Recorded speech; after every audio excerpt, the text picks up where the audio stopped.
जय Hind students.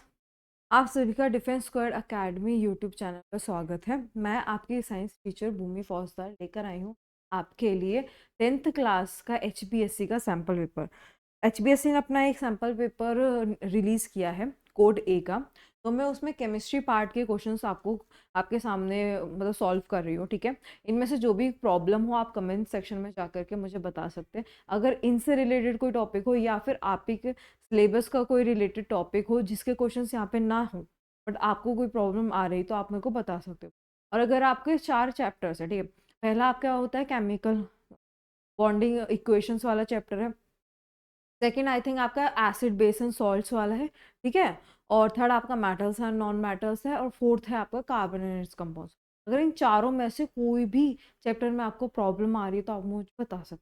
Metals and non metals में बच्चों को प्रॉब्लम आई थी तो उसके लिए मैंने वो तो मैं किसी वीडियो में अलग से नहीं बता सकती, ठीक है। अगर कोई टॉपिक है ना तो मैं नेक्स्ट वीडियो में आपको बता दूंगी, ठीक है, क्वेश्चंस के साथ। बट ऐसा है कि पूरा चैप्टर जैसे मेटल्स नॉन मेटल्स आपको समझना था तो मैंने उसके लिए सेपरेट वीडियो बना दी है। तो अगर ऐसे बाकी 3 चैप्टर में से कोई चैप्टर है या स्पेसिफिक टॉपिक है तो आप मेरे को बता सकते हैं। मैं वीडियो बना दूंगी, मैं आपको अच्छे से समझा दूँ, ठीक है। तो अब हम स्टार्ट कर रहे हैं। 10 क्वेश्चन है, इजीली कर लेते हैं। बहुत इजी क्वेश्चन है, एक बार नज़र मार लो, ठीक है। ज़्यादा भी नहीं देखना ना, तो 1.5x की स्पीड पर डाल करके वीडियो और देख लो। सिर्फ 10 ही क्वेश्चन है यार, कितना ही टाइम लगेगा, ठीक है। स्टार्ट करते हैं। सबसे पहले हमारे पास आया है question, which of the following is produced by thermal decomposition of lime. सबसे पहले तो इसके लिए ना हमें रिएक्शन करनी पड़ेगी लाइमस्टोन। तो लाइमस्टोन होता क्या है? CaCO3, CaCO3 कार्बन ना, क्या होता है बताओ? CaCO3 हमारा लाइमस्टोन होता है ना, कैल्शियम कार्बोनेट। Ca को हम बोलते हैं कैल्शियम, CO3 को हम बोलते हैं कार्बोनेट। ये तो हो गया इसका IUPAC। हर एक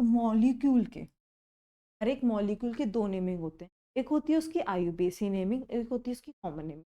IUPAC नेमिंग मतलब कि एलिमेंट से रिलेटेड उसका नाम लिखा गया है, और कॉमन नेम सिंपली उसको मार्केट वगैरह में खरीदते वक्त या फिर यूज करते वक्त उसको उस नाम से बोला जाता है। CaCO3 कैल्शियम कार्बोनेट को हम हमेशा लाइमस्टोन के नाम से भी जानते हैं। तो इसका कॉमन नेम हो गया लाइमस्टोन, ठीक है। और इसका IUPAC नेम हो गया कैल्शियम कार्बोनेट। अब जब मैं इसकी रिएक्शन करती हूँ, ठीक है, तो मेरे को कैल्शियम मिलता है CaO। कैल्शियम ऑक्साइड की फॉर्म में ये टूट जाता है, कैल्शियम ऑक्साइड फॉर्म में ये टूट जाता है, प्लस CO2, ठीक है, कार्बन डाइऑक्साइड, ये हमारी गैस है। अब इसने हमसे पूछा है which of the following is produced by thermal decomposition of lime. Limestone की जब हमने रिएक्शन करी तो हमारे पास दो प्रोडक्ट, एक हमारे पास आया कैल्शियम ऑक्साइड, दूसरा हमारे पास कैल्शियम ऑक्साइड का ही दूसरा नाम होता है क्विकलाइन, ठीक है। तो जब हमने लाइमस्टोन की रिएक्शन की तो हमें क्या मिला? Quickline, option number B. Take a screenshot, फिर हम नेक्स्ट क्वेश्चन पढ़ते हैं।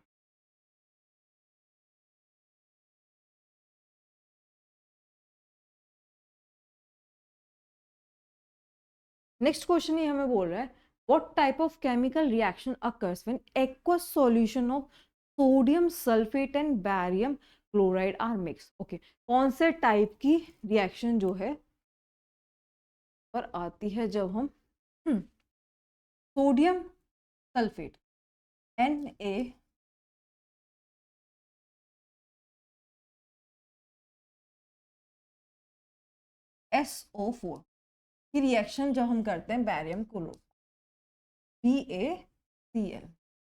मैंने आपको बताया था जब भी हम एक मॉलिक्यूल लिखते हैं ना तो सबसे पहले हम आगे की तरफ पॉजिटिव लगाते हैं और पीछे की तरफ नेगेटिव, ठीक है।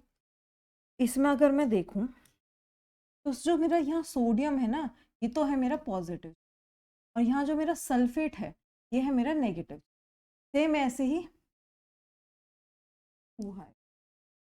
जो बेरिलियम है मेरा, यहाँ पर बैरियम है, ये मेरा है positive.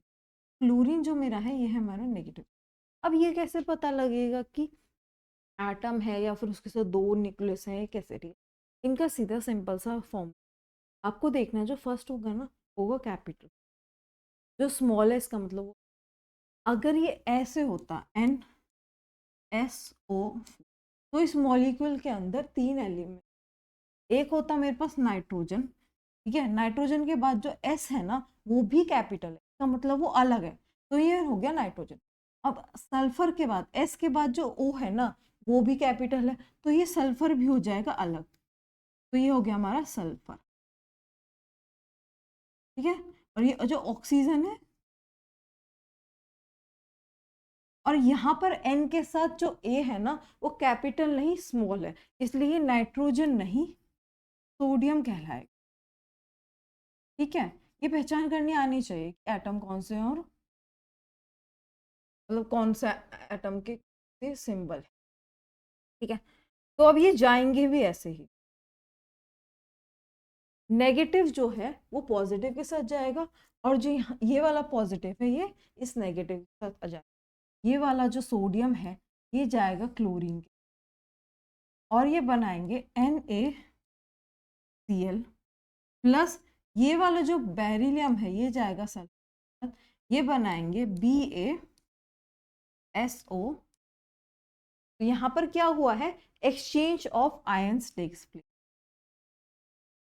Exchange of ions takes, ठीक है। तो ये किस चीज की डेफिनेशन है, ऑब्वियसली डबल डिस्प्लेसमेंट की है।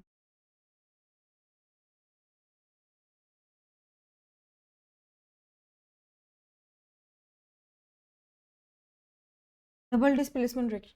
अब क्वेश्चन तो इजी था, ठीक है, क्वेश्चन तो उसने बिल्कुल इजी दे दिया, बट उसने ट्रिक यहाँ पर क्या किया, उसने ऑप्शंस घूम, ऑप्शंस क्या है हमारे, डिकम्पोजिशन रिएक्शन है नहीं है, कॉम्बिनेशन रिएक्शन है नहीं है, ठीक है, डिस्प्लेसमेंट रिएक्शन है नहीं है। हमारा जो ये ऑप्शन सी है प्रेसिपिटेशन, डबल डिस्प्लेसमेंट का दूसरा नाम होता है प्रेसिपिटेशन रिएक्शन, डबल डिस्प्लेसमेंट का दूसरा नाम होता है प्रेसी, ठीक है। अब ये जिन बच्चों को पता था वो लिखाएंगे, और जिनको नहीं पता था वो कहेंगे मैम डबल डिस्प्ले आई नहीं, तो आउट ऑफ सिलेबस हो गया, ये तो क्वेश्चन ही गलत है। क्वेश्चन गलत नहीं होते, उन्हें समझो कि वो इतने ट्रिक क्यों है, इजी होता तो हर कोई सॉल्व कर लेता ना। टेक अ स्क्रीनशॉट, फिर हम next question.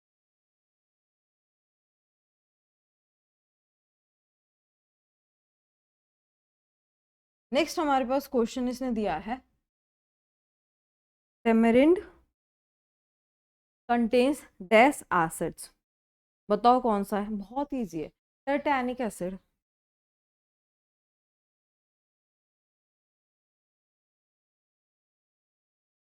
टायरिक,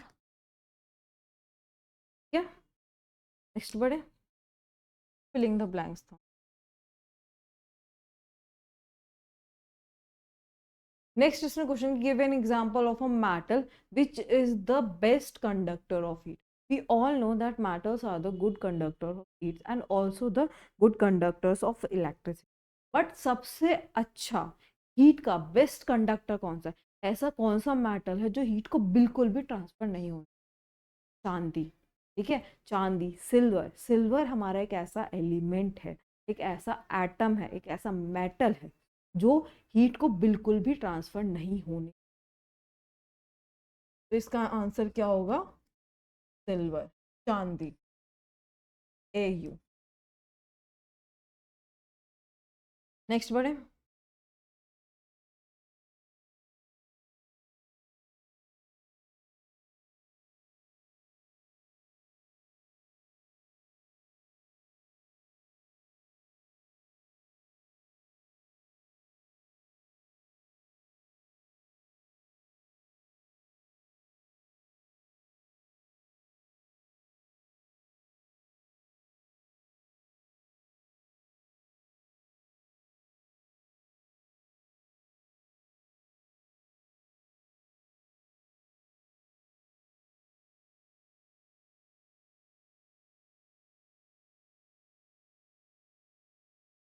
code is no.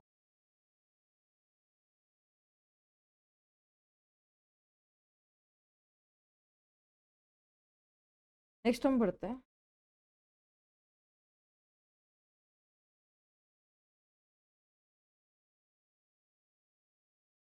थोड़ा सा इशू हो, कोई बात नहीं। नेक्स्ट हमारे पास आता है असर्शन और रीजन। सबसे ज्यादा जो प्रॉब्लम बच्चों को आती है वो इसमें आती है कि मैम असर्शन क्या होता है, रीजन क्या होता है। असर्शन मतलब क्या होता है कि उसने एक स्टेटमेंट दी, दूसरे सेंटेंस में उसने रीजन दे दिया। आपको ये बताना है कि जो उसने पहली स्टेटमेंट दी थी और जो उसको रीजन दिया है वो करेक्ट है या इनकरेक्ट, स्टेटमेंट करेक्ट है या इनकरेक्ट है, रीजन करेक्ट है या इनकरेक्ट। चलो थोड़े से क्वेश्चंस जो है यहाँ पे सॉल्व करते हैं। 15th का है द रीजन। ओके, इसने हमें यहाँ पर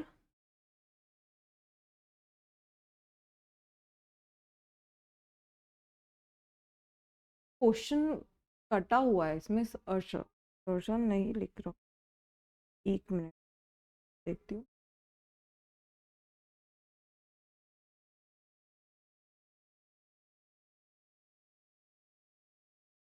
हाँ, इसने असर्शन काट रखा, मैं यहाँ लिख देती हूँ, ठीक है। इसने ना मैं लिख देती हूँ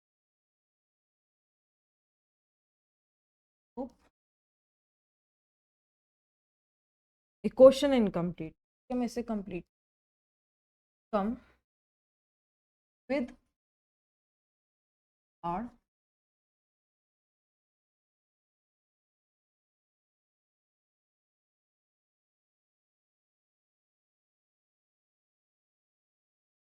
हाँ, तो इसने स्टेटमेंट मेरे को दिया है, जो सोप होता है वो फॉर्म करता है scum in hard water. Scum का मतलब क्या होता है, स्कम का मतलब क्या होता है, मतलब कि उस गंदगी को एकदम निकाल लेना, वो सोप करता है, ठीक है। स्टेटमेंट इसने, रीजन इसने हमें ये दिया है the hard water contains salts of calcium and magnesium. अब बताओ इज इट करेक्ट और नॉट। हम वेटिंग, जल्दी कमेंट सेक्शन में कमेंट कीजिए।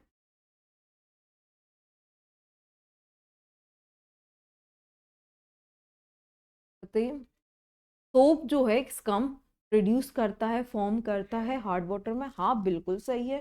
क्यों करता है, क्योंकि हार्ड वाटर के अंदर जो है सॉल्ट होता है, किसका, कैल्शियम और मैग्नीशियम। हाँ ये भी सही है। तो इसमें हमारा both A and B are true and R is the correct statement of A. This is the answer. Screenshot ले लो। नेक्स्ट बढ़ते हैं।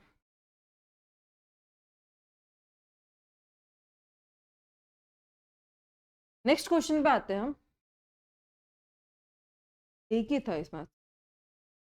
What is the balanced chemical equation? Why should a chemical equation be?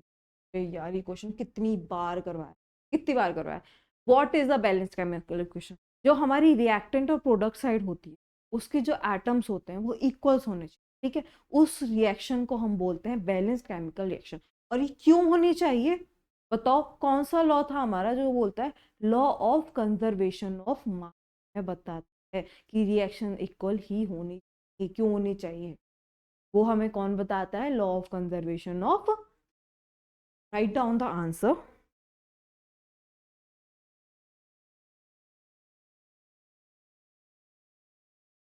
Answer लिखिए।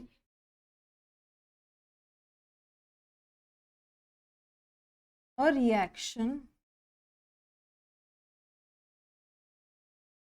where atoms of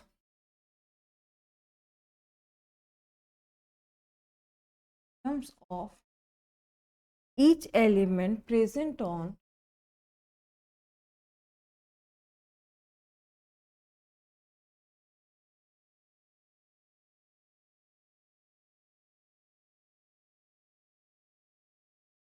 in left and right hand side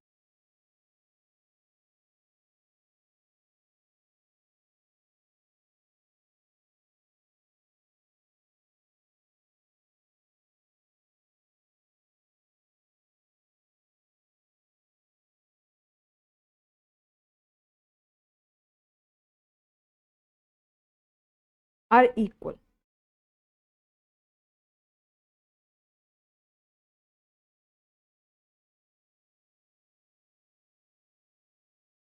are called balanced chemistry.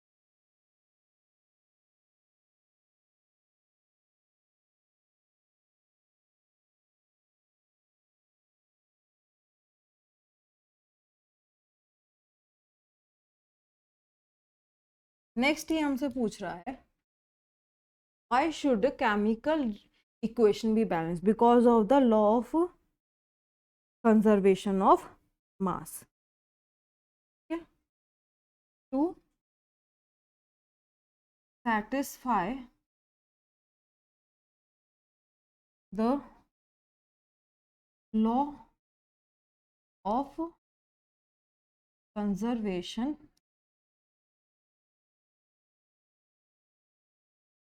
of, take a screenshot, फिर हम next question पे बढ़ते हैं.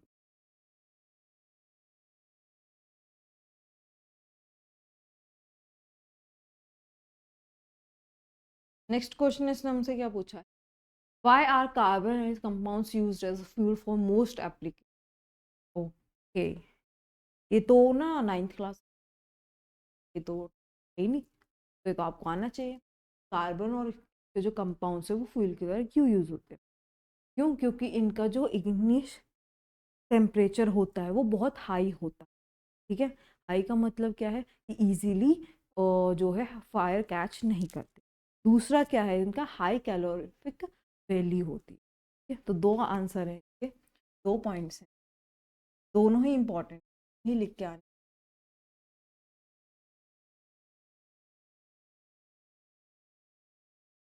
Optimum ignition temperature,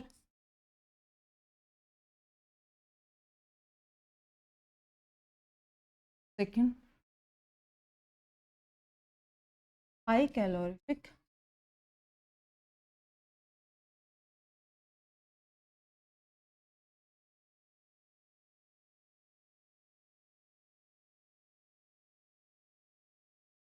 in short. हम next question पे बढ़ते हैं.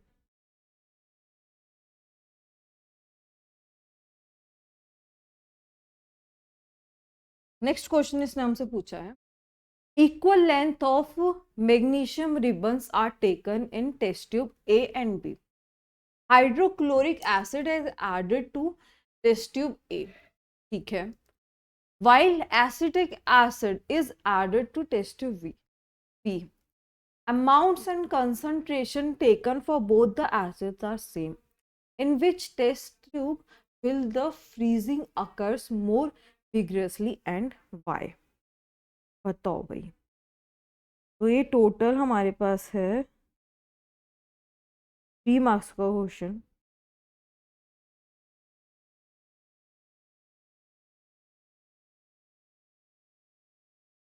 बताओ क्या होगा. तो मेरी तरफ से तो टेस्ट ट्यूब ए होगा. क्यों होगा? क्योंकि टेस्ट ट्यूब ए में ना हम HCl मिला रहे हैं. ठीक है? हमें ये आपके चैप्टर में से सेकंड नंबर चैप्टर में से ठीक है, जो हमने फर्स्ट टेस्ट ट्यूब में डाला है वो है हमारा HCl. HCl जो है ना वो स्ट्रॉन्ग एसिड है, इसलिए उसमें फ्रीजिंग ज्यादा विगरसली होगी as compare to acetic acid, because acetic acid is the weak base, oh sorry weak acid. Write down the answer.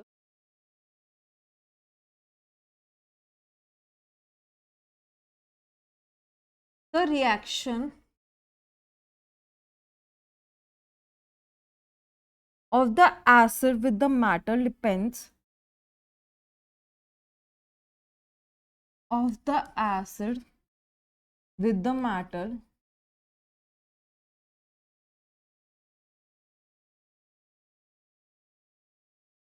depends on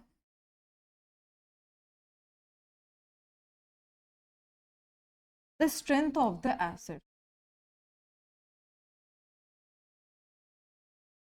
Strength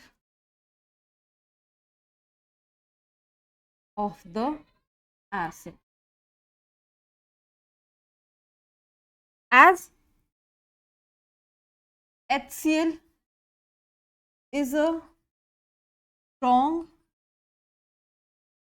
acid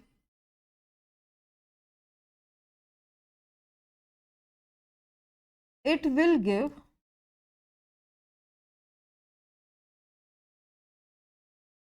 reaction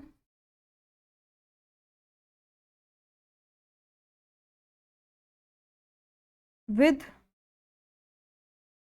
metal vigorously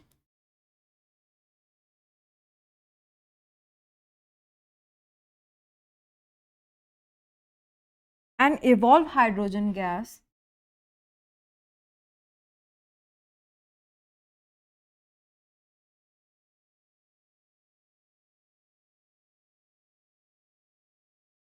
with freezing sound. With freezing sound. While acetic acid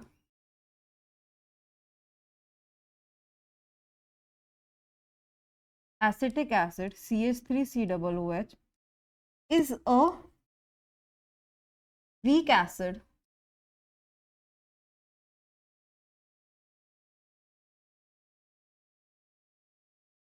it will take time, so it will take time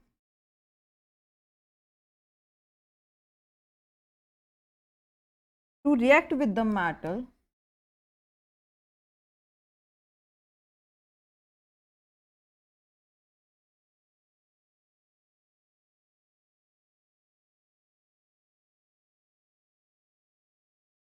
and slowly give hydrogen gas.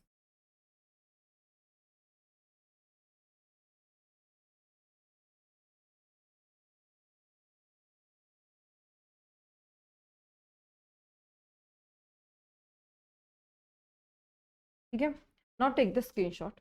देखो, answer में पूछा क्या गया है वो मैंने तुम्हें बता दिया, तुम्हें अच्छे से समझा दिया। अब आंसर को फ्रेम कैसे करना है बोर्ड के एग्जाम में वो मैं तुम्हें यहाँ पे सिखा रही हूँ। ठीक है, लिख लो, बहुत अच्छे से मेहनत कर रही हूँ, इसको अपनी कॉपी में लिखो।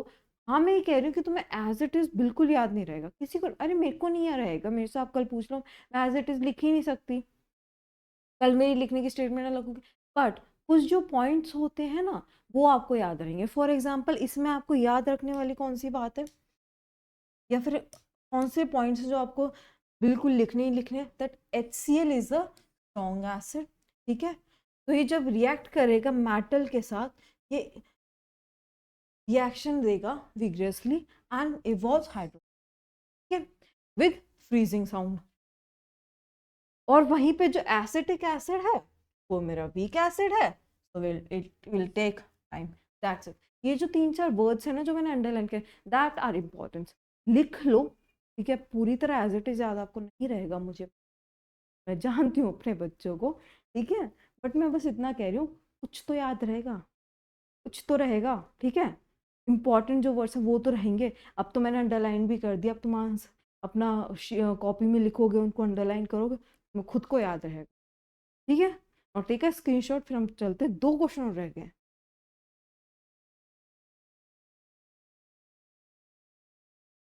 नेक्स्ट है हमारे पास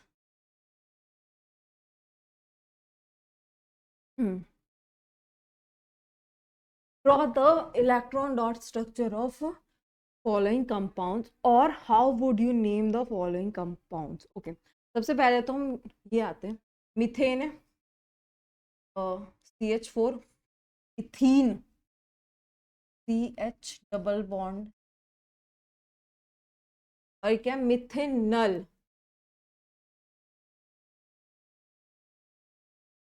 CHO। ठीक है, अल आ गया उस। तो इसका अगर मैं मिथेन का मैं डॉट स्ट्रक्चर बनाऊं तो ये ऐसा कुछ बनेगा, कार्बन के पास होते हैं 4 बॉन्ड। ठीक है, ये मैंने लगा दिया। नाउ 4 मेरे को इसके हाइड्रोजन, हाइड्रोजन के पास होता है 1 बॉन्ड, हाइड्रोजन यहाँ पर भी हाइड्रोजन यहाँ पर। ठीक है, अब मैं इनके सर्कल्स कर दूँ, कार्बन का, ठीक है। येलो से मैं इसलिए कर रही हूँ ताकि ना स्ट्रक्चर खराब ना हो और आपको लाइनिंग भी दिख जाए। हाइड्रोजन के पास जो पहला सर्कल होता है 2 इलेक्ट्रॉन्स, बल्कि जो कार्बन है उसका सेकेंड आउटरमोस्ट शेल होता है, तो उसमें टोटल 8 इलेक्ट्रॉन्स आ सकते। दम मत बनो, ठीक है, आता है तुम्हें, दिखाया था मैंने कैसे बनाना है। नेक्स्ट है इथीन। कार्बन,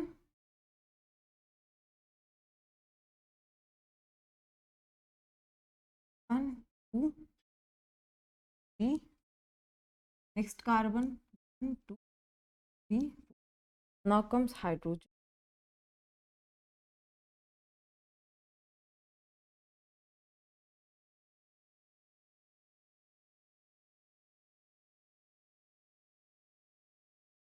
अब इनके सर्कल कर लो।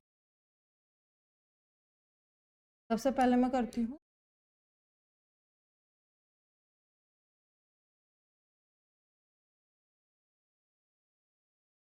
फिर मैं करूंगी अपने carbon.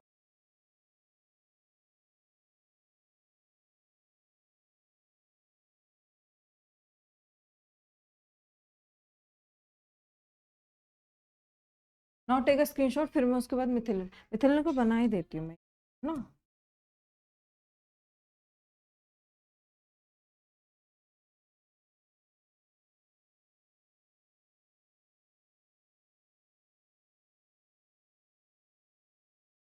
Now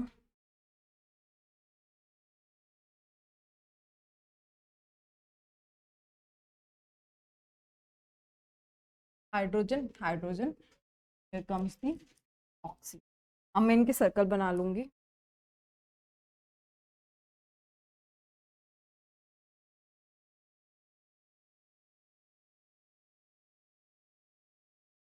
now take a screenshot, फिर मैं इनके IUPAC से नेमिंग करूंगी। बहुत ईजी है यार, ये सब कुछ समझाया है मैंने तुम्हें, सब आता है तुम्हें, ठीक है। ले लिया स्क्रीनशॉट, अब चलते हैं सेकंड पार्ट पे, जल्दी से खत्म करेंगे। मैथ, एथ, ठीक है, और ब्रोमो, तो क्या होगा, ब्रोमो इथेन। ये क्या है, बीच में कीटोन आ गया, कीटोन में मैं क्या करती हूँ, ONE डालती हूँ, तो क्या आएगा,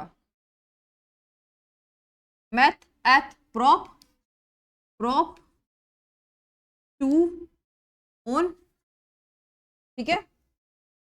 अब यहाँ पे क्या है, एल्डिहाइड ग्रुप आ गया, तो यह क्या हो जाएगा, इथेन अल।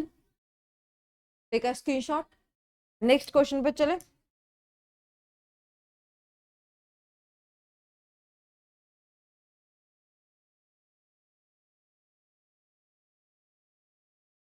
नेक्स्ट हमारा लास्ट क्वेश्चन है, what is corrosion, write its 2 examples, name 4 methods that can be used to prevent corrosion, or what are electrovalent compounds, explain their properties। corrosion क्या होता है, बहुत इजी है भाई, बहुत इजी, बहुत बार बताया है, बहुत बार बताया, बोर हो गई मैं इसको बस इसे बताते बताते। ये तो मैं नहीं करवाऊंगी, ये तो होमवर्क है भाई, दोनों ही जो है बहुत ज़्यादा इजी है। ये इलेक्ट्रोवेलेंट तो मैंने तुम्हें इतनी बार लिख लिख कर समझाया है, इतनी बार लिख लिख के तुम्हें एक्स्ट्रा क्लासेस में भी तुम्हें ये कुछ क्वेश्चन मैंने करवाया, देखो, और सैम्पल पेपर में भी आ गए। मुझे तो लग रहा है ये इंपॉर्टेंट क्वेश्चन है, ये सॉरी, ये और ये मुझे तो लग रहा है ये बोर्ड में आए, मेरी तरफ से तो मुझे लग रहा है ये दोनों ही question. What are corrosion, corrosion होता क्या है, और चांदी देखी आप सबने घर में, मम्मी की चांदियां देखी होंगी, पायल देखी होंगी, उनके ऊपर ना एक काली परत जम जाती है, ठीक है, तो वो हमारा होता है corrosion, corrosion, black coating on iron. बहुत बढ़िया। Now right is 2 examples, example क्या हो गया भाई, कॉपर लिख लो, सिल्वर लिख लो, ठीक है, और तांबे और चांदी दोनों पर वो ब्लैक कोटिंग पड़ती है। Name 4 methods that can be, paint, buildings वगैरह पे ऊपर हम पेंट करते हैं, ठीक है, और कवर करके रखो, प्रिवेंट करके रखो उसे एयर और वाटर की प्रेजेंस से, ठीक है, ये इसके प्रिवेंशन हो गए। नेक्स्ट हमारे पास है water electrovalent compound. Electrovalent compound कौन से हैं, जिनके पास वैलेंसी होती है, और वो हमारा कौन सा है, कार्बन। एक्सप्लेन देयर प्रॉपर्टीज, क्या क्या प्रॉपर्टीज, कार्बन की प्रॉपर्टीज एक्सप्लेन करनी है, सीधा सा क्वेश्चन को घुमा कर दे दिया। तो ये दोनों इंपॉर्टेंट क्वेश्चन है, यही दोनों आपके होमवर्क है। कमेंट बॉक्स में इसका आंसर मेरे को कमेंट कीजिए, और अगर किसी को इन क्वेश्चंस में से कुछ समझ नहीं आया है या कोई और टॉपिक है जो आपको नहीं आया समझ, कमेंट बॉक्स में जा करके, ठीक है। अब हम मिलते हैं अपने नेक्स्ट सैम्पल पेपर के नेक्स्ट क्लास। जय हिंद, जय भारत।